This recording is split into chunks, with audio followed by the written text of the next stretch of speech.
I was hoping you'd say yes." She said it so quietly, I almost missed it under the sound of the elevator settling on our floor, both of us still catching our breath from the stairs. Her small potted basil plant cradled against her chest like it was the thing keeping her upright instead of the other way around. I'd asked to walk her home like it was nothing. She answered like it was the first easy thing that had happened to her in weeks. I almost made a joke about it. I didn't. Some sentences don't survive being made smaller than they are. My name is Marcus Webb. I'm 36. I restore furniture out of a garage unit 2 blocks from our building, the kind of job where my hands are always faintly stained with something, and I've stopped trying to scrub it all the way out. I keep my late father's reading glasses on my kitchen windowsill, not because I need them, just because I'm not ready for the windowsill to be empty of him yet. I'm not an easy person to read, according to my sister, who says I have one facial expression and ration it carefully. I don't think that's entirely fair. I just think most things don't need a reaction loud enough to announce themselves. I run my shop the same way. Slow, deliberate. The kind of work where rushing ruins the joint, and you find that out the hard way exactly once before you stop doing it. Her name was Elena Marsh, 31.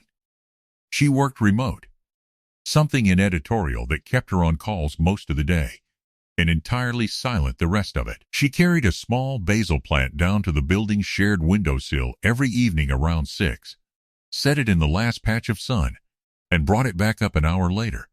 A ritual so consistent, I could have set a clock to it before I ever knew her name. She wore the same gray cardigan more often than she probably realized. She laughed rarely, but when she did, it came out like she'd forgotten she still knew how. We met in the stairwell 8 months ago. Both of us locked out simultaneously on the same freezing Tuesday.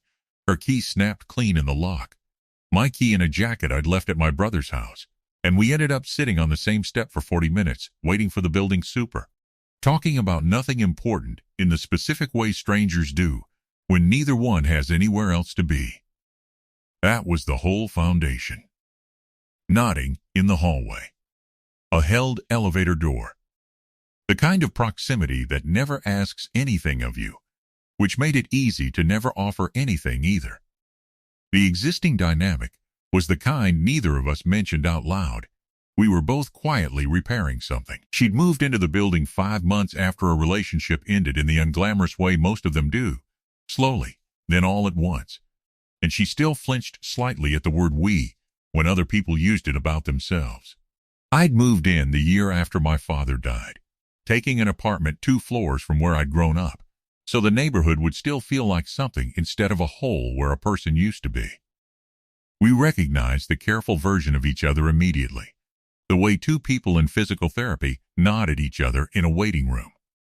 Neither of us pushed. The blind spot was simple. I told myself I respected her space too much to want anything from it.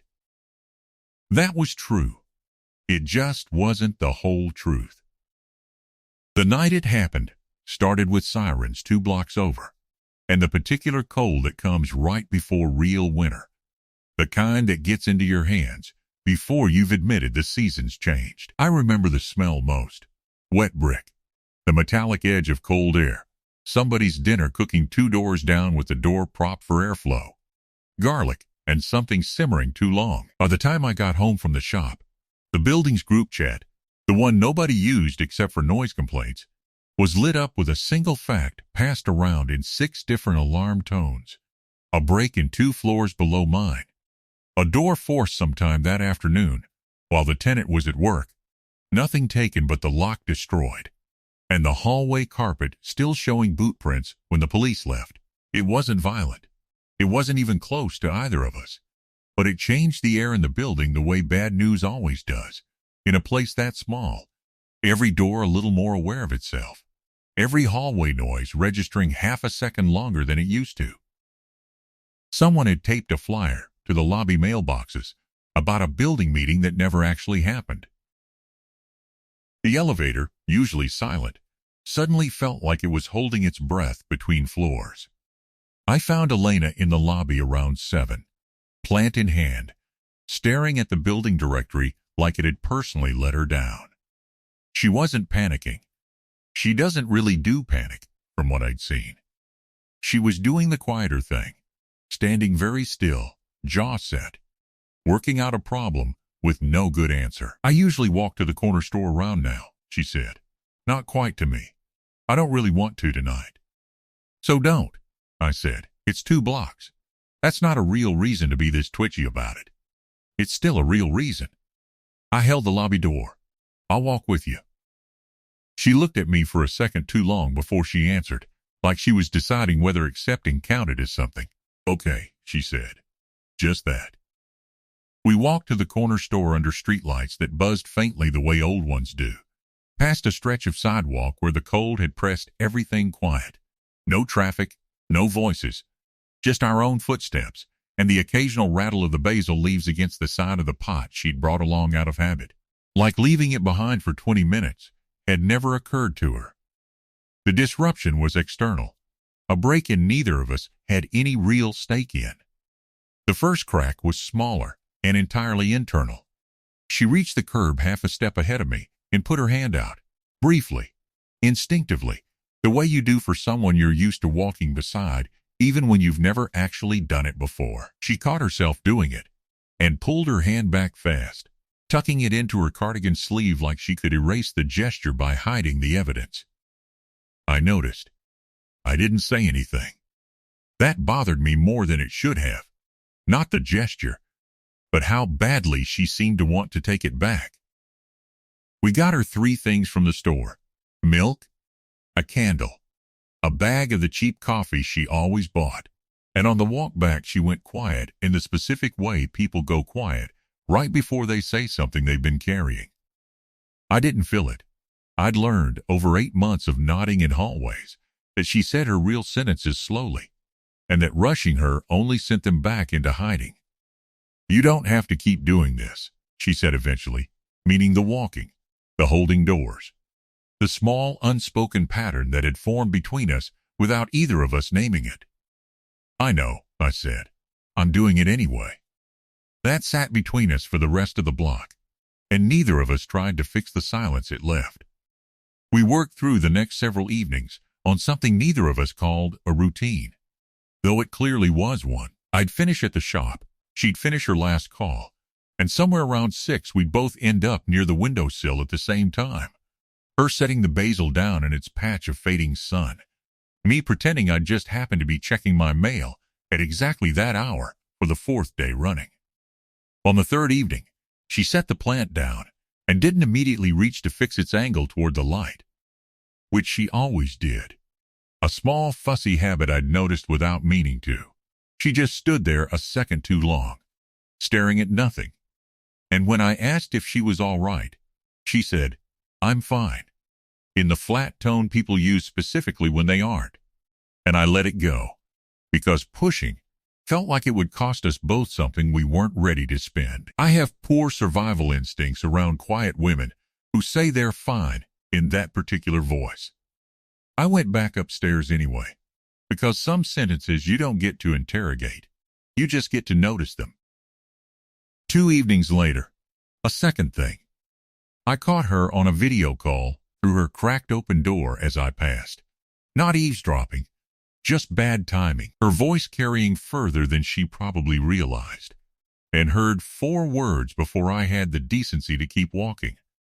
Don't know about him yet. I didn't know who him referred to. I spent considerably more of the evening than I'd like to admit, deciding it was probably me, for no reason except the timing of the look she gave me through the gap in the door before it closed. That is not the comforting version of that story. It is, however, the one I told myself anyway. The 3rd thing happened on the windowsill again, 4 days after the break-in, when the building's group chat had finally calmed down, and most people had stopped checking their locks twice. She came down without the cardigan for once, just a thin sweater, and when she reached to adjust the plant's angle, her sleeve rode up enough to show a thin white scar along the inside of her wrist. Old, faded, clearly not anything recent, and she caught me noticing and didn't pull away the way I expected. She just said, Quiet and matter-of-fact. Car accident. Years ago. Not what it looks like. Then, after a beat, like she was testing whether I'd asked the wrong question. Most people ask the wrong question.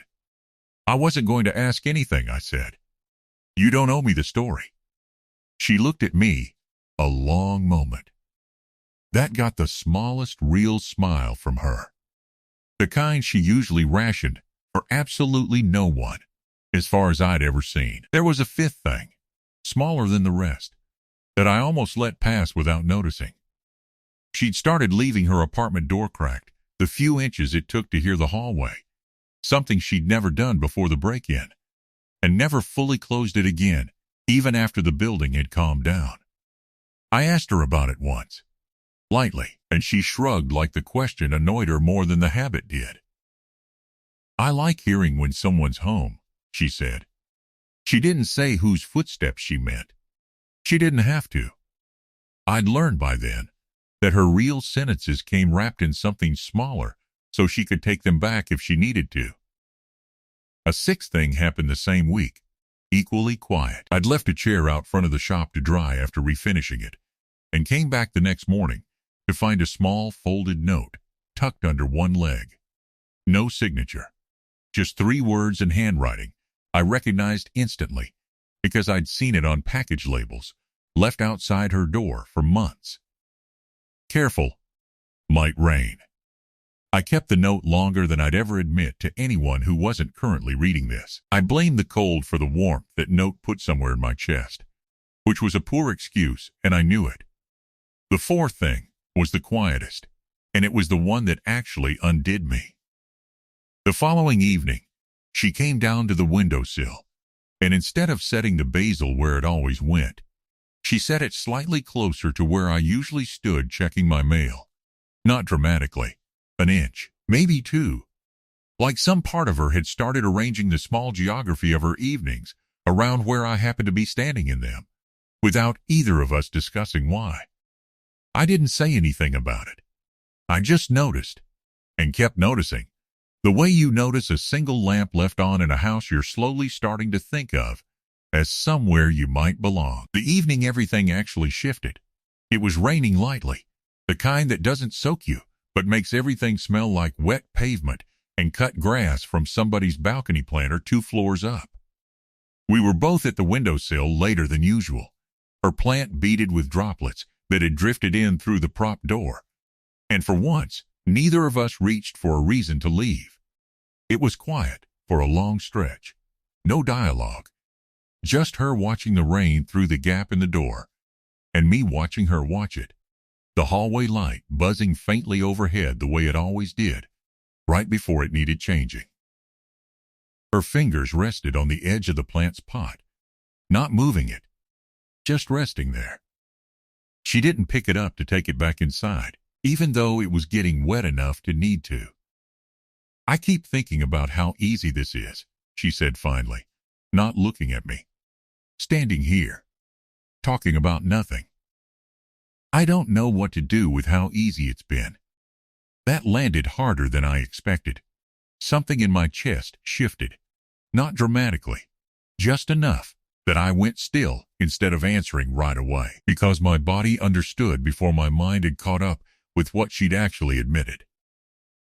Elena, don't, she said, soft, not sharp, just careful. Don't turn this into something just because it's raining. And I said something honest by accident. I heard the door she'd just opened for herself to step back through if she needed to. I left it open on purpose. You don't have to say anything else tonight. We can call this small talk about a houseplant and never bring it up again. She looked at me for a long second, long enough that I understood the next thing she said would cost her more than the first thing had. I don't want to call it that. Her voice dropped just a little, barely above the sound of the rain. I've been bringing this plant down at the same time every night for 5 months, because some part of me started hoping you'd be checking your mail. I didn't admit that to myself until the break-in, when the first person I wanted walking next to me was you, and I scared myself a little with how fast that was true. The hallway changed. No, I changed in it. I didn't say anything clever. There wasn't a version of dry wit built sturdy enough to survive that sentence.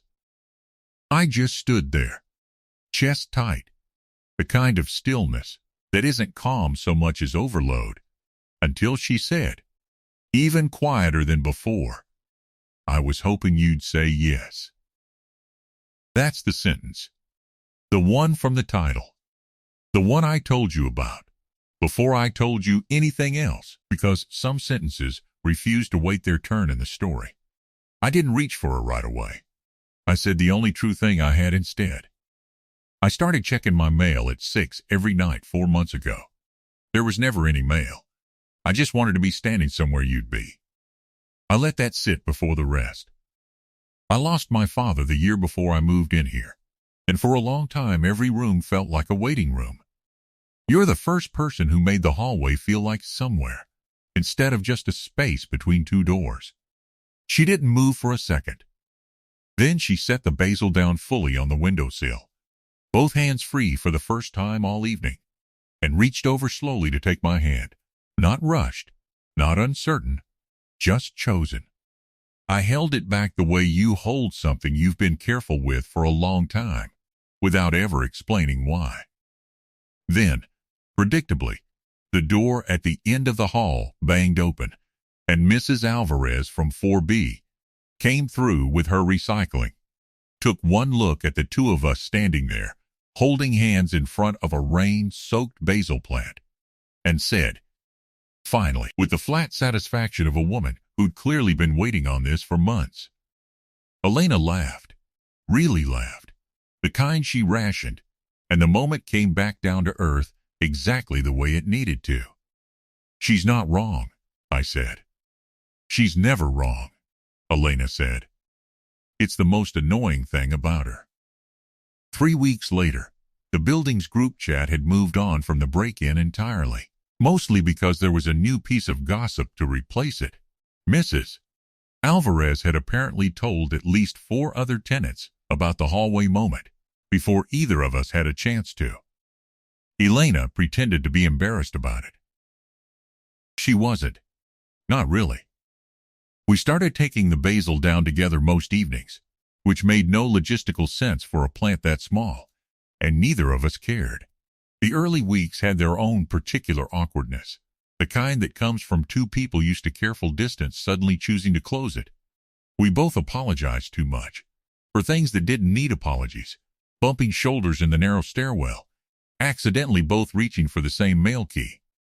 She left her cardigan in my apartment once, on purpose, I'm fairly sure. Then texted at midnight, pretending she just remembered it was there.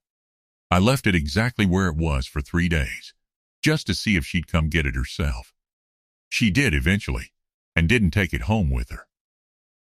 A few months later, the cardigan started living at my place more often than hers, draped over the back of a chair I'd restored from someone's curbside trash, and she never once asked me to give it back. I learned exactly when her calls usually ran long, and started having coffee ready for whichever version of her came through the door after them. The easy version, the tired version, the version that just needed 5 quiet minutes before she could talk about her day. She pretends this is excessive. It isn't. A year after that, when a new tenant moved into the unit where the break-in happened, Mrs. Alvarez told her the whole story unprompted, finishing with, "And that's how those two finally figured it out," gesturing at us like we were a permanent fixture of the building's plumbing. Elena didn't correct her. She just leaned into my side and said, "Pretty much." Like the story had quietly become simple in the retelling, the way good ones do. Nothing about us looks dramatically different from the outside. Same building, same hallway, same chipped paint by the mailboxes neither of us has ever reported to the super. Except now, the basil lives on my windowsill half the time, and when she comes to get it, she doesn't really come for the plant anymore, and we both know it, and neither of us has ever needed to say so. It wasn't new, what was between us.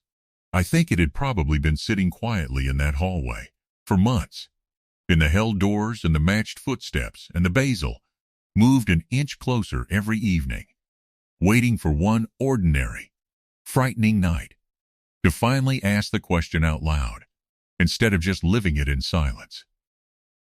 What would you have done if the person you walked past every day turned out to have been hoping the whole time that you'd finally ask?